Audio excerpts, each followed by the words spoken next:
So welcome back to my channel. आज हम record कर रहे हैं अपनी मुलाकात की एपिसोड नंबर 2।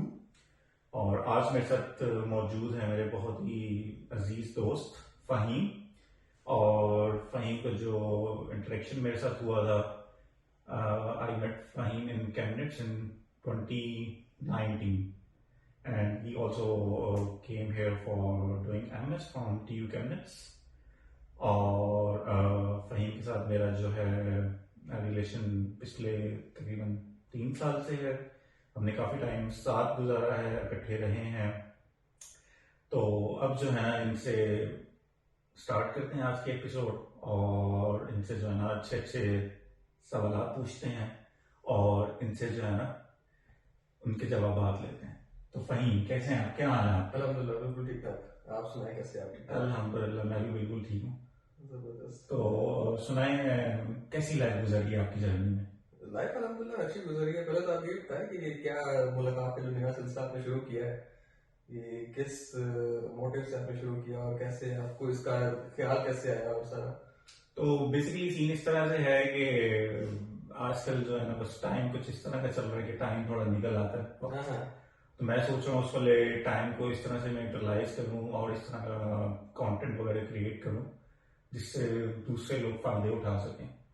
तो मेरे माइंड में आइडिया क्लिक किया कि कुछ ऐसी गपशप होनी चाहिए डिफरेंट मौजूआत पे, डिफरेंट टॉपिक्स पे, जहाँ पे मैं डिफरेंट लोगों से मिलूँ अपने सर्कल में या आउट ऑफ द सर्कल जाके और उनसे पूछूं जो भी प्रॉब्लम्स हैं लोगों को फेस होते हैं या उनकी ज़िंदगी में क्या चल रहा है, उनकी सक्सेस स्टोरीज क्या हैं, उनके फेलियर्स क्या हैं, और उस वाली चीज़ से जो है ना बाकी लोग भी सीख पाए कुछ ना कुछ। बहुत अच्छी बात है। मतलब है कि इस तरह की कंटेंट, जिस तरह का आजकल कंटेंट चैनल जो अवेयर हो रहा है और उस बीच में कुछ अवेयरनेस वाली वीडियोस भी अगर आ जाए तो मतलब थोड़ा सा बैलेंस करने की इन चीज़ों को बहुत बेहतर है। मेरे हाथ से बहुत अच्छा इनिशिएटिव है ये। तो यार थैंक यू। कुछ तो मुझे ये बताएं, आपकी जर्नी के लिए कैसे स्टार्ट हुई? कैसे आपका प्लान बना कि मुझे जर्मनी जाना है? अच्छा। So I was doing my bachelors actually.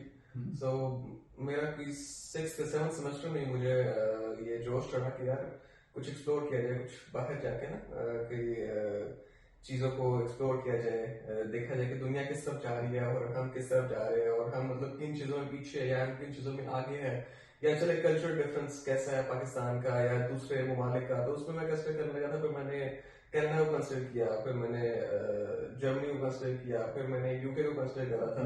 तो उसमें से मुझे जो एक चीज़ अपील की थी वो जर्मनी में, जर्मनी मुझे उस टाइम बेटर लगा था क्योंकि मैं यूरोप में बेसिकली एंट्री चाह रहा था और यूरोप में एंट्री के लिए मेरे ख्याल से जो यूरोप का जो किंग है वो जर्मनी है। तो इस वजह से मेरा जो ऑप्शन था वो जर्मनी था। और फिर मैंने थोड़ा बहुत इसको, मेरा क्योंकि कोर सॉफ्टवेयर साइड पे था मैं, तो मैंने कहा कि यार थोड़ा सा चलो मेड साइड का भी टच लेते हैं। तो उसके लिए मैंने ऐसी डिग्री चूज की जो ऑटोमोटिव सॉफ्टवेयर इंजीनियरिंग थी।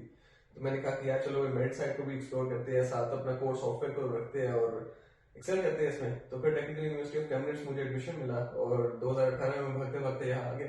तो मेरा सफर शुरू हुआ था 2018 सितंबर से। मुझे आज भी अपनी डेट याद है जिस दिन मैं आया था, वो थी 30 सितंबर 2018 वो डेट थी जब मैं जर्मनी की क्या कहते हैं उसको, हदूद में जर्मनी के सतह जो भी वोट एवर वहां पे मैं लैंड किया। और उसके बाद फिर मेरे कुछ दोस्त थे मेरे जो सहारा बने, क्योंकि आप अपना घर एक पीछे छोड़ के आते हो, सब कुछ पीछे छोड़ आते हो। यहाँ पे आप ऐसे लैंड करते हो जिससे एक नया बच्चा नहीं पैदा हुआ होता, तो वो एक नए मुल्क में आके जो है वो चलता है। फिर आपके जो दोस्त अहबाब होते हैं वही आपका सहारा बनते हैं, वही एक आपकी मतलब फैमिली आउट ऑफ नोवेयर। तो वो आते हैं आपको और सहारा देते हैं आके। तो उनके साथ फिर मैं कुछ हफ्ता उनके किसी दोस्तों के पास जीगन में रहा। फिर वो दोस्त मुझे अपने साथ लेके आया कैबिनेट्स में। फिर वहां से मेरा जर्नी स्टार्ट हुआ। फिर मैं आप लोगों से मिला, अमाद से मिला, काफी सारे नाम और भी मेरे अभी जेहन में आ रहे हैं जिनसे मैं मिला और जिनसे शरारतें भी हम किया करते थे।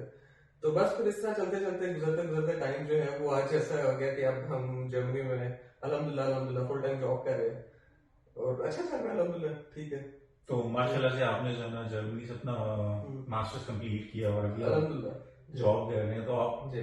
क्या समझते हैं कि जो हाँ की स्टडीज में आपको क्या डिफरेंस फील हुआ, और कुछ ऐसे हर्डल्स भी थे जो आपको फेस करना पड़े यहाँ आने के बाद एज अ स्टूडेंट? मेरा ख्याल है जो अगर मैं पाकिस्तान से इसको कंपेयर करूँ ना, तो पाकिस्तान में हम जरा थ्योरेटिकल चीजों की तरफ ज्यादा जाते हैं, क्योंकि वहां पे प्रैक्टिकल एक्सपोजर इतना ज्यादा नहीं है। लेकिन जब यहाँ पे आते हैं ना, तो यहाँ पे सीधा आपको ना वो एक तरह से दिखेर देते हैं लैब के अंदर, कहते हैं कि जाओ और चीजों के साथ जो है वो करो। तो वो थोड़ा बहुत उसको तो ना मतलब डरता भी है, कुछ चीजों से अवेयर नहीं होता। तो इस वजह से मेन जो डिफरेंस है वो यही है कि वहां पे थ्योरी ज्यादा है, यहाँ पे प्रैक्टिकल ज्यादा है। और बाकी मेरा ख्याल है ग्रेडिंग सिस्टम और क्लासेस सिस्टम वो तो सारों का सेम ही है। टीचर्स एक बड़ा एक बड़ा अच्छा प्रोफेशन है टीचिंग का। तो वो तो वहां से पाकिस्तान में भी टीचर्स जो है ना वो बड़े उसी जज्बे से पढ़ाते हैं जिस जज्बे से वो लोग यहाँ पढ़ा रहे हैं। तो उसमें तो मुझे कोई ऐसा, बस इनके पास जरा पैसा ज्यादा है जिसकी वजह से इनके पास चीजें ज्यादा है और मौके ज्यादा है इनके पास। और बाकी ये कि पाकिस्तान में थोड़ा सा लैक करता है इंटर्नशिप्स वगैरह। जो स्टूडेंट्स निकलते हैं ना अपनी बैचलर लाइफ से पास होके, उनका प्रॉब्लम ये होता है कि वो बेसिकली बेचारे एक्सप्लोर नहीं कर सकते, एक्सपोजर नहीं होता उनको कंपनी का। लेकिन यहाँ पे वो चीज नहीं है। यहाँ पे आपको जो है ना कंपनीज के लिए गवर्नमेंट ने ऐसी पॉलिसीज पे कंपनीज पे इम्पोज की हुई है कि आपने स्टूडेंट्स को हायर करना है और स्टूडेंट्स को लेना है आपने, और ताकि वो उनको एक्सपोजर मिले। तो वो ताकि अपनी जब बैचलर्स करते हैं या वो मास्टर्स करते हैं, ताकि उसके बाद उनको एक एक्सपोजर मिलता है, उनको ऑलरेडी उनको ना फील्ड का नॉलेज होता है थोड़ा सा, जो कि एक बहुत बड़ा डिफरेंस है हमारे उसमें। क्योंकि हमारे बच्चे बहुत ज्यादा स्ट्रगल करते हैं मेरा ख्याल है। जो मतलब मैंने चीज नोटिस की है, क्योंकि मैं भी थोड़ा सा टीचिंग किया मैंने पाकिस्तान में भी, तो मैंने भी ये चीज नोटिस की है कि बच्चों को ना एक्सपोजर नहीं होता चीजों का, उनको प्रैक्टिकल फील्ड में जाने का। वो बस क्लास को ना एक ऐसा वो जज्बा ले रहे होते हैं और ऐसा मतलब शुगल मेला ले रहे होते हैं। पढ़ भी रहे होते हैं वो बच्चे, मतलब मोस्टली बच्चे पढ़ ही रहे होते हैं। लेकिन जो मेन डिफरेंस है वो यही है कि आप जब गवर्नमेंट लेवल पे और आपको लेवल पे एक्सपोजर मिलेगा ना चीजों का, आप इंडस्ट्री में जाओगे, इंडस्ट्री देखोगे कि प्रैक्टिकल क्या इसके आगे आने वाली जिंदगी में मैं क्या क्या चीजें करूंगा, अगर वो आप थोड़ा सा पहले कर लोगे ना, तो वो बहुत बेहतर चीज हो जाएगी। वो एक मेन डिफरेंस है यहाँ से। चलिए मैं सबसे मेन क्वेश्चन की तरफ आता हूँ आपके रिलेटेड के। अब आपने बताया कि आप यहाँ पे जॉब कर रहे हैं, तो आपको सबसे पहले तो स्टूडेंटशिप से जॉब वाले फेज में आने के लिए जो ट्रांजिशन वाला फेज था, उसमें आपने क्या किया? आपने आइदर सिर्फ जो स्टडीज की यूनिवर्सिटी में सिर्फ वो काफी थी आपके लिए, या आपने कुछ एक्स्ट्रा सर्टिफिकेशंस की, एक्स्ट्रा कुछ और एफर्ट पुट की अपनी जॉब को एक्वायर करने के लिए? मतलब उस वाले फेज के बारे में थोड़ा जाना आप गाइड करें। अच्छा, पहले मैं एक चीज आगे क्लियर कर दूं कि मतलब मेरी स्टडी पीरियड में जो मैं टाइम यहाँ पे मास्टर्स कर रहा था, उस पीरियड में और मेरे फुल टाइम में कोई भी ट्रांजिशन नहीं है, कोई भी पीरियड ऐसा नहीं है जो वॉइड हो, जिसमें मैं कह सकूं कि इन दिनों में मैं सिर्फ सोया हुआ है, इन दिनों में मैंने कुछ भी नहीं किया। मतलब मैं उसी कंपनी में जॉब कर रहा हूँ जिस कंपनी में मैं थीसिस वगैरह कर रहा था या वर्किंग स्टूडेंट कर रहा था मैं। तो दूसरा आपका सवाल था कि along side with the study मैंने क्या क्या किया। तो उसके साथ मैंने तीन डिफरेंट कंपनीज में काम किया मैंने। एक NXP सेमीकंडक्टर सी, जहाँ पे ऐसा मैंने वर्किंग स्टूडेंट ज्वाइन किया अपने 2 सेमेस्टर्स कंप्लीट करने के बाद। 2 सेमेस्टर्स के बाद बेसिकली मेरा कोर्स वर्क कंप्लीट हो गया था यूनिवर्सिटी में, तो उसके बाद मेरे पास कोई खास चीज थी नहीं। तो एक चीज थी जो इंटर्नशिप वगैरह करनी थी, उससे पहले मैंने कहा चलो थोड़ा सा एक्सपोजर और ले लेते हैं वर्किंग स्टूडेंट्स का भी। तो मैंने एक हमारी कैबिनेट्स से 1 घंटा दूर एक सिटी है ड्रेसन, वहां पे मैंने एक कंपनी में, प्राइवेट कंपनी में as a working student join किया। उसके तकरीबन 4 महीने बाद मैं म्यूनिक की साइड में शिफ्ट हो गया इंटर्नशिप करने के लिए, और वो मैंने डेंसो ऑटोमोटिव में की। और वो भी एक बहुत अच्छा एक्सपोजर था मेरा, बहुत अच्छा एक्सपीरियंस था। बहुत बड़ी माशाल्लाह कंपनी थी वो, बड़ा अच्छा लार्ज सेटअप था उनका। तो वहां पे मतलब है कि मैंने तो हेडकोरली सॉफ्टवेयर डेवलपमेंट ही किया, लेकिन मैं उनके डिफरेंट डिपार्टमेंट्स, जिस तरह वो ट्यूनिंग इंजन वगैरह के डिपार्टमेंट्स होते थे, रेडिएटर्स के डिपार्टमेंट्स होते थे, कूलिंग सेंटर्स उनके पूरे होते थे, वहां पे हम जाके विजिट करते होते थे अपने सुपरवाइजर वगैरह के साथ। तो वो बड़ा एक मजा आता था उनको देखने का ना कि किस तरह वो चीजें काम कर रही है। जिस तरह हम तो बचपन में तो हम सिर्फ मूवीज वगैरह भी देखते थे ना कि बड़ी बड़ी इंडस्ट्रीज लगी हुई है और अंदर सारा वाइट है और सारा वो चीज एक्चुअल में एक्सपीरियंस करने का बड़ा अच्छा एक्सपोजर था वो। तो उसके बाद फिर मैं इस कंपनी में आ गया, जिस कंपनी में अभी मैं जॉब कर रहा हूँ। वहां पे मैंने एज अ वर्किंग स्टूडेंट 2 महीने काम किया। उसके बाद मैंने as a master thesis employ काम किया वहां पे, और अब मैं अल्हम्दुलिल्लाह as a full time employ काम कर रहा हूँ। तो इस कंपनी से मुंसलिक हुए मुझे ऑलमोस्ट 2 साल तो अब हो गए हैं जी। तो अल्हम्दुलिल्लाह अच्छा चल रहा है, और अलॉन्ग साइड द स्टडीज मैंने यही कुछ एक्टिविटीज अपनी कंटिन्यू रखी। मतलब मेरा जो मेन पॉइंट था ना ट्रांजिशन से, मेरी मुराद ये थी कि एक स्टूडेंट है अगर वो अपनी डिग्री के लास्ट स्टेजेस पे मतलब थीसिस वाले फेज से गुजर रहा है, तो उसको ऐसी क्या माइंडसेट होना चाहिए, उस पर ऐसी क्या प्रिपरेशन होनी चाहिए कि मैंने अब जॉब मार्केट में लैंड करना है, तो ये चीजें अगर मैं कर लूंगा मेरे लिए इम्पोर्टेंट होगा। मतलब मैं इस पर्सपेक्टिव से भी जो है ना वो सोच के आपसे मैंने क्वेश्चन किया, अगर इस बारे में कुछ गाइड करें आप, या कुछ एक्सपीरियंस हो आपका। हाँ, अच्छा ऐसा है कि बास लोग कुछ कहते हैं कि हम कुछ सर्टिफिकेशंस हासिल कर लेना, जिस तरह आजकल क्लाउड की सर्टिफिकेशन बहुत ज्यादा है, सिक्योरिटी की सर्टिफिकेशन बहुत ज्यादा है, या डिफरेंट जो प्रोग्रामिंग लैंग्वेजेस हैं उनकी वो फुल स्टैक सर्टिफिकेशंस आजकल काफी ज्यादा आ रही है, कंपनीज बहुत ज्यादा पैसे चार्ज कर रही हैं उनसे। मेरा ख्याल है कि ठीक है वो किसी हद तक अच्छी भी है, इम्पोर्टेंट भी है, लेकिन जो आपका प्रैक्टिकल स्किल है ना वो आपका आता है अपने हाथों को गंदा करने से आता है। जब तक आपने अपने हाथ गंदे कर लिए ना, हैंड्स डर्टी कर लिए आपने उन चीजों के साथ, टेक्नोलॉजी से काम कर लिया, मेरे ख्याल से वो मोर देन इनफ है। क्योंकि जर्मन जो है ना इंडस्ट्री वो चलती है आपके प्रैक्टिकल नॉलेज पे, दैट्स ऑल। ठीक है, वो आपके से इंटरव्यू में भी कोई खास सवाल बाज कंपनीज करती है, बाज कंपनीज का क्राइटेरिया थोड़ा सा सख्त होता है, बाज कंपनियों का क्राइटेरिया इतना सख्त नहीं होता। वो हो सकता है आपको इंटरव्यू में भी पास कर दे, आपको जॉब के लिए भी रख ले, लेकिन फर्स्ट 6 मंथ्स वो आपको बहुत क्लीनली ऑब्जर्व करती है कि ये बंदा परफॉर्म कर रहा है कि नहीं कर रहा, और परफॉर्म आप तभी कर सकते हो जब आपके पास प्रैक्टिकल नॉलेज होगा। सर्टिफिकेशन इटसेल्फ फिर से एक थ्योरी की चीज है, ठीक है, उसमें आप थोड़ा बहुत प्रैक्टिकल नॉलेज करते हो, प्रैक्टिकल चीजें सॉल्व करते हो, लेकिन स्टिल वो एक थ्योरी की तरफ जाता है। जब तक आपके पास इंडस्ट्री का नॉलेज और वो कैसे आएगा, वो ऐसे आएगा कि अगर आप कोई वर्किंग स्टूडेंट नहीं कर रहे तो आप घर बैठ के प्रोजेक्ट्स करो। अगर आप घर बैठ के प्रोजेक्ट्स नहीं कर रहे तो आपके लिए ये लाजमी है कि जब तक आप मास्टर्स कर रहे हो आप किसी कंपनी में एज अ वर्किंग स्टूडेंट काम करो, बेशक हफ्ते में 2 दिन करो, लेकिन थोड़ा बहुत आपको पता होना चाहिए कि कंपनी किस डायरेक्शन में काम करती है। It's more than enough. उसके बाद विद द टाइम आप जो है ना, वो कहते हैं ना वाइन जो है ना वो टाइम के साथ साथ मैच्योर होती है और टाइम के साथ साथ अच्छी होती है, तो वो जितना टाइम आपने इंडस्ट्री में लगा लिया आप उसके साथ साथ अच्छे होते जाते हो। वो कोई ऐसा मतलब स्टूडेंट्स के लिए यहाँ पे बहुत मौके है और जॉब्स बहुत है अल्हम्दुलिल्लाह, यहाँ पे पूरा फील्ड आपके लिए सेट है। और मैं तो इनकरेज करूंगा लोगों को कि वो आए यहाँ पे, नॉलेज हासिल करे, चीजें देखे, चीजें सीखे और बस घुस जाए इस काम में ना, अगर एक मोटिव बना के अपनाए और घुस जाए इसके अंदर। तो मुझे अब ये बताएं कि आपने कितने इंटरव्यूज दिए, मतलब 4 जॉब्स का तो आपने ऑलरेडी बताया कि आपने 4 जॉब्स की हैं, तो ऑब्वियसली उन 4 के तो आपने इंटरव्यू दिए होंगे, लेकिन उसके अलावा मतलब आप जब ये सर्चिंग वाली फेज में थे, कितनी एप्लीकेशंस आपने अप्रोक्सीमेटली मतलब अंदाजे से कितना अप्लाई किया, फिर उसमें से कितनी रेशो में आपको रिस्पॉन्सेज आए?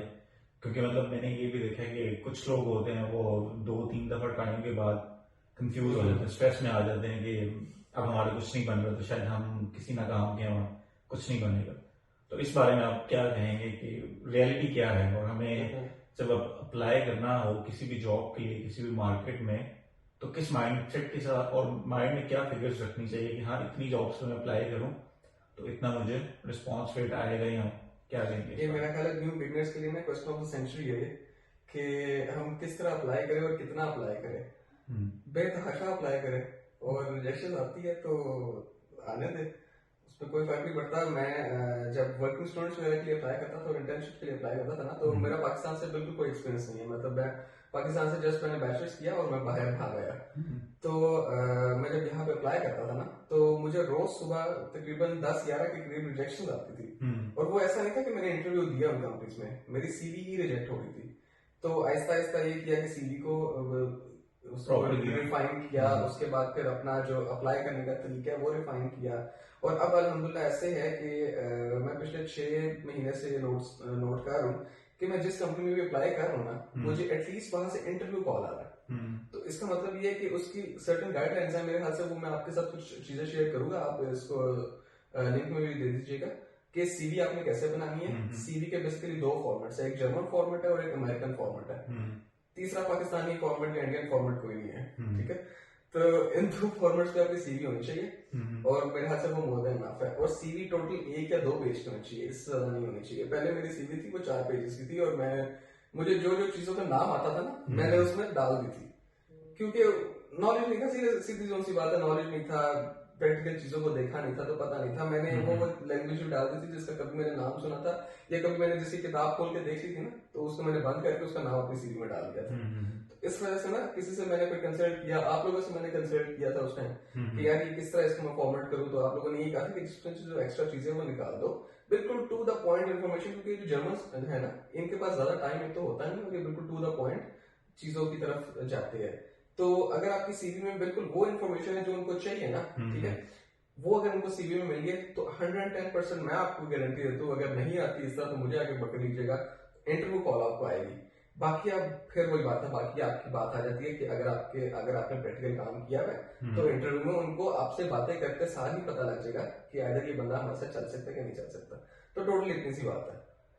मतलब वही आपको जो है कीप ट्राइंग फेज में, और कीप ट्राइंग से भी ये होगा कि आप एक हफ्ते के लिए अप्लाई कर रहे हैं किसी भी जगहों पे, 10 सीरीज आपने फेंकी, आपको रिस्पॉन्स नहीं आता, एक हफ्ते बाद आप दोबारा से देखें कि मेरी सीवी में कोई प्रॉब्लम तो नहीं है। ये ना करें कि आप महीने तक उसी फेज में से जाना, छोड़ना नहीं है, और मतलब अपने इर्द गिर्द के लोगों से कंसल्ट करें जो जॉब मार्केट में है, उनसे पूछें कि हमें गाइड करें कि हमारी सीवी में कोई फॉल्ट तो नहीं है, हमारी प्रेजेंटेशन में कोई फॉल्ट तो नहीं है। बिल्कुल ऐसे प्रेजेंटेशन मैटर मोस्ट, बहुत ज्यादा मैटर करती है। हाँ जी, बिल्कुल ऐसे ही है। और अपनी जो ये जो है ना, अपनी जो ईमेल्स वगैरह है वो टोनी कक्कड़ या इस तरह की नहीं होनी चाहिए, आपकी प्रोफेशनल ईमेल होनी चाहिए, और आपकी प्रोफेशनल अच्छी सी ना पिक्चर भी अटैच होनी चाहिए उसके साथ, और अच्छा सा एक वो मोटिव जो लाइन वगैरह है या कोट्स वगैरह वो आपके होने चाहिए सीवी में। ये चीजें मतलब ये चीजें हमें भी सीखने से आई, तो ये चीजें कभी भी फर्स्ट स्टेप में किसी को भी नहीं आएगी, और आपको रिजेक्शन फेस करनी पड़ेगी, क्योंकि वो जॉब का एक फेज है। उस फेज से आप उस फेज को बॉयकॉट नहीं कर सकते, आप उस फेज को अवॉइड नहीं कर सकते, या आपने अगर ये फेज है ना इसका, अगर आप यहाँ पे खड़े तो आप इसको फेज से गुजर के आपने इधर जाना है, इसको आप छोड़ नहीं सकते। तो ये होना ही होना है, बस इसमें आपने डिसहार्ट नहीं होना, बाकी सब ठीक है। सही, चलें, ये तो बड़ी अच्छी पॉइंट आपने बताया। नेक्स्ट आपने मेरा क्वेश्चन है, माशाल्लाह से आप मैरिड भी हैं और आपकी जो है ना मैरिड मतलब वाइफ भी जर्मनी में है, तो एज अ कपल आप क्या फील कर रहे हैं, जर्मनी में रहना कैसा है? कुछ हर्डल्स तो नहीं है फैमिली को इधर जब लेके आना, उसके बाद कुछ ऐसा बैड एक्सपीरियंस अब तक फेस किया हो आपने, या कुछ माइंड में डिफरेंट लोगों के माइंड में कल्चरल शॉक्स के बारे में डिफरेंट क्वेश्चंस आते हैं कि कल्चर वहाँ का ऐसा है, ये है, वो है, तो अभी तक आपने क्या एक्सपीरियंस किया और आपकी मैरिड लाइफ कैसी चल रही है? मतलब मैरिड लाइफ तो मेरी अल्हम्दुलिल्लाह बहुत अच्छी चल रही है। विद इन जर्मनी ये है कि अगर आप पहले उससे वीजा से स्टार्ट करें कि वाइफ का जो स्पाउस वीजा वगैरह वो किस तरह लगता है, तो उसमें वो थोड़ा सा टाइमली प्रोसेस है। जो लोग स्पाउस वीजा अप्लाई करते हैं, इस्लामाबाद के कैंडिडेट्स की मैं बात करूँ तो उनको ऑलमोस्ट 2 से 3 साल लग जाते हैं इस प्रोसेस के अंदर। तो उसके अंदर कुछ ऑप्शंस ये है कि आप एज अ स्टूडेंट अपनी वाइफ को अप्लाई करें, क्योंकि मेरी वाइफ जो है वो माशाल्लाह सॉफ्टवेयर इंजीनियर थी मेरी तरह, तो उनको मैंने एज अ स्टूडेंट अप्लाई करवाया, और वो विद इन 6 to 8 months उनका जो है वीजा प्रोसेस वगैरह सारा कुछ हो गया, तो वो यहाँ पे आ गई। और उसके अलावा बाकी कल्चरल डिफरेंसेस जो है वो देखे ना, क्योंकि अब मैं भी एज अ ग्रोन अप यहाँ पे आया था, मेरी वाइफ भी एज अ ग्रोन अप यहाँ पे आई है, तो वो तो कल को जब हमारा बेबी होगा और वो स्कूल्स में जाएगा यहाँ पे, तो उसको हम ऑब्जर्व करेंगे कि वो क्या चीज पे करके घर के अंदर ला रहा है, क्योंकि अभी तो हम मतलब एट अ सर्टेन लेवल हम मेच्योरिटी के एट अ सर्टेन लेवल पे पहुंच चुके हैं, तो अभी हमें हो सकता है वो चीजें उस तरह मैटर ना कर रही हो। जो एक न्यू बॉर्न है या जो एक अभी मेच्योर नहीं है, वो जो चीजें पिक करके लाएगा, तो वहां से हमें पता लगेगा कि एक्चुअल कल्चर यहाँ पे ठीक है या नहीं है। क्योंकि हमारे लिए तो मतलब हमें तो नमाज भी पढ़नी है, हमें तो रोजे भी रखने हैं यहाँ पे, वो बेशक हमारे सामने, हमें जुमा पढ़ने भी जाना है। अब जुमा पढ़ते हुए जाते हुए आपको रास्ते में कितनी भी चीजें नजर आ जाए, तो आपने जो है नजर नीचे ही कर लेनी है। लेकिन अगर आप अभी नई नस्लों को देखते हैं ना कि वो क्या चीज पिक कर रही है वहां से, तो मेरे ख्याल से ये हम अगली पॉडकास्ट के लिए ना इस सवाल को रखते हैं इंशाल्लाह। लेकिन यहाँ मेरा क्वेश्चन में उस सेंस में भी था कि एज अ सिंगल और एज अ कपल कितना डिफरेंस आ जाता है लाइफ में, इन द सेंस के आपके expense wise, in the sense के आपकी time management wise, in the sense के आपकी जो है ना मेंटली बाकी। अच्छा, जर्मनी में ऐसे है कि जो आपको वर्क लाइफ बैलेंस है ना, वो माशाल्लाह बहुत अच्छा है यहाँ पे। मतलब है कि आपको काम के बाद कोई भी आपको ये नहीं पूछेगा कि यार आप काम के बाद क्या कर रहे हो ऑफिस में से, जी जी। कि आप काम के बाद क्या कर रहे हो या आपने काम के बाद ये कोई चीज करनी है। तो वर्क लाइफ बैलेंस का तो कोई मसला है ही नहीं है। तो मतलब 9 to 5 आप जॉब करो, 9 to 6 आप जॉब करो, उसके बाद आपके पास अपना टाइम है। मतलब 6 से अगर रिटायरमेंट करते हैं आप, अगर 12 बजे आपको सो रहे हो तो 6 घंटे अच्छे खासे आपके पास है, जिसमें आप अपना कुकिंग कर सकते हो, अपनी वाइफ के साथ टाइम स्पेंड कर सकते हो या कहीं भी बाहर जा सकते हो। तो उसमें तो कोई ऐसा मसला है ही नहीं। दूसरा जो पॉइंट है कि दूसरा क्या पॉइंट था आपका? मतलब आपकी एक्सपेंस वाइज जो है ना हाँ, चीजें कितना expense चेंज wise। होती हैं, इजीली मैनेजेबल सो होता है। बेसिकली जब आप मैरिज यहाँ पे रजिस्टर करते हो ना, तो वो आपको वाइफ का ऑलमोस्ट आपकी जो टैक्स क्लास है ना, जी। वो टैक्स क्लास 1 से चेंज होकर टैक्स क्लास 3 में आ जाती है। हम्म। तो वो अल्टीमेटली आपको ना 300-400 रुपए ऊपर ही 300-400 यूरो ऊपर ही आने शुरू हो जाती है। तो मेरे ख्याल से इतना ही खर्चा है एक वाइफ का जो अभी इनिशियली यहाँ पे आई है।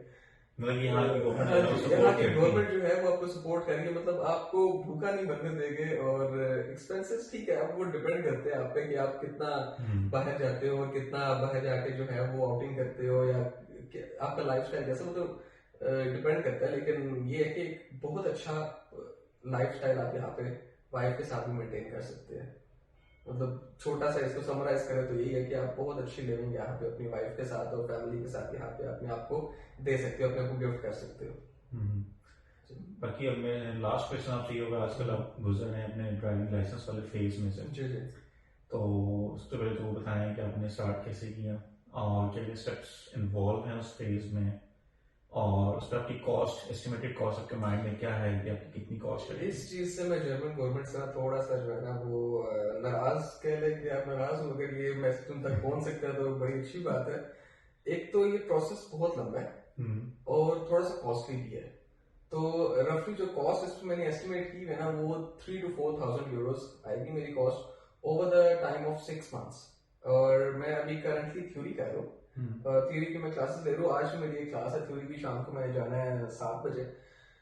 तो उसका ये है कि रजिस्ट्रेशन आपने स्कूल के साथ करवानी होती है। उसके बाद आपने इनकी जो टब है, इनकी जो एक इंस्टीट्यूट है जो आपको सेंट्रलाइज्ड इंस्टीट्यूट है इनका, जो आपको ना ये लाइसेंस एग्जाम्स वगैरह क्लियर करवाता है, वो अथॉरिटी है बेसिकली, वो जो मार्किंग करती है इस तरह की ना, उसको टब कहते हैं।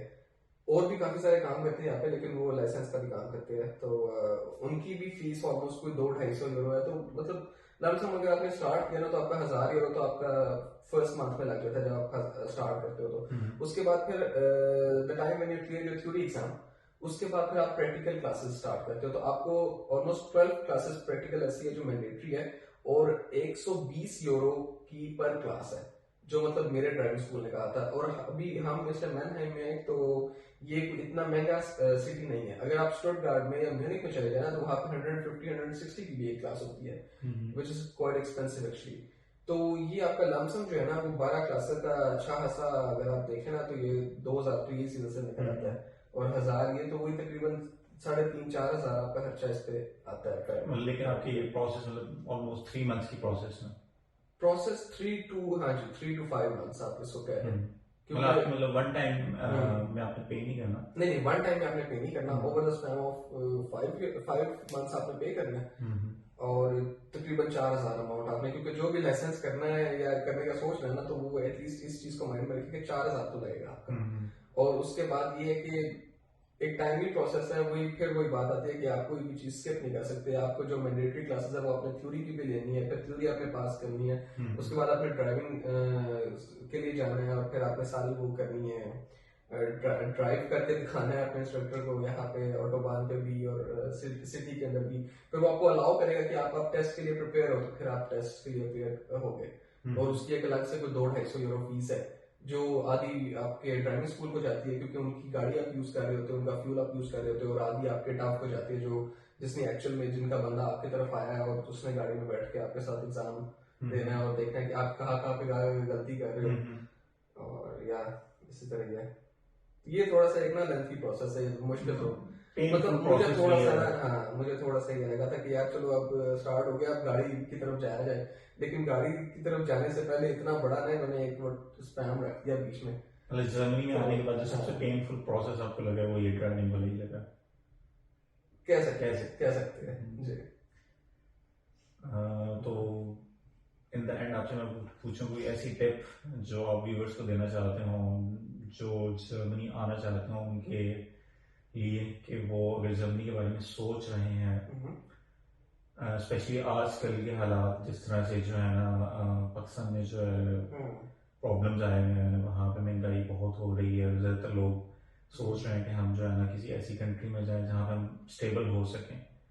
तो अगर कोई कंसीडर करे जर्मनी को आने के लिए, तो वो अपने माइंड सेट किस माइंड सेट के साथ आए, और उसके मतलब पी स्टेप्स क्या होने चाहिए उसको इस वाली सारी प्रिपरेशन के लिए। आइदर मतलब सिर्फ स्टडी वीजे पे ही आ सकता है बंदा, या जॉब वीजे पे भी अप्लाई करके आ अच्छा सकते नहीं हैं। पता है ये मैं जब म्यूनिक में इंटर्नशिप कर रहा था ना, तो वहां पे मेरे पास काफी सारे कलीग्स ऐसे थे जो डायरेक्टली पाकिस्तान से जॉब वीजा पे आए थे, और उन्होंने पाकिस्तान में बैठ के कुछ जॉब्स अप्लाई की थी और वहां पे जॉब मिले थे, और फिर कंपनी ने उनको स्पॉन्सर किया था कि वो वीजा के लिए, और मेरे ख्याल से उनकी ड्यूरेशन भी इतनी ज्यादा नहीं थी, 3-4 महीनों में वो यहाँ जर्मनी में आ भी गए थे। तो मेरा ख्याल है कि अगर आप फ्रेशली हो तो फिर आपको स्टूडेंट वीजा सूट करता है, लेकिन स्टूडेंट वीजा में फिर वो जैसे आपने मेंशन किया महंगाई वगैरह है, तो उसमें आपको थोड़ा सा जो है ना वो रिस्क उठाना पड़ता है। लेकिन अगर आप एक्सपीरियंस हो ना, मतलब 4-5 साल का एक्सपीरियंस है या 6 साल का एक्सपीरियंस है, और आप कॉन्फिडेंट हो अपनी चीजों को लेके, तो फिर मेरा ख्याल है कि आप अप्लाई करना स्टार्ट करो। आप लिंक्डइन खोलो, लिंक्डइन पे आप जॉब्स जर्मनी को फिल्टर लगाओ, जर्मनी को फिल्टर करो और उसमें से जॉब्स वगैरह ढूंढो, और जो आपके डोमेन में फिट होती है सीवी बनाओ, अच्छी सी उसको फेंको, इंशाल्लाह जवाब आएगा। तो और बस लगे रहे, मतलब आपकी जो ट्रेंडिंग टेक्नोलॉजीज हैं उनको थोड़ा बहुत जो है ना इवॉल्व हो, उनके अंदर इन्वॉल्व करें अपने आप को, उसमें अपने आप को स्किलफुल करें, और फिर उसकी बेस पे आप जर्मनी में अप्लाई करेंगे तो चांसेस हैं। हाँ ऐसे ही है, ऐसे ही है। जर्मनी में ऐसा नहीं है कि आपको किसी एक स्पेसिफिक डोमेन में ही जॉब मिलेगी। जर्मनी एक बहुत वास्ट चीजों पे काम कर रहा है, और मेरे ख्याल से मॉडल सारी टेक्नोलॉजीज यूज कर रहा है। आप एम्बेडेड साइड पे चले जाए, कोर्स पे साइड पे चले जाए, इलेक्ट्रिकल साइड पे चले जाए, एनर्जी साइड पे चले जाए, हर चीज आप जर्मनी में जो है ना बड़े वास्ट स्केल पे काम हो रहा है उस पर। तो मेरा ख्याल है बस अप्लाई करने की देर है, और थोड़ी सी लक है, थोड़ा सा टाइम आपने इन्वेस्ट करना है, चले थोड़े ऑब्वियसली पैसे भी इन्वेस्ट करने हैं, लेकिन ये है कि आपका एक अच्छा स्केल यहाँ पे आके मिल जाता है। तो बस करते रहे तो इंशाल्लाह चीजें वर्कआउट करेगी।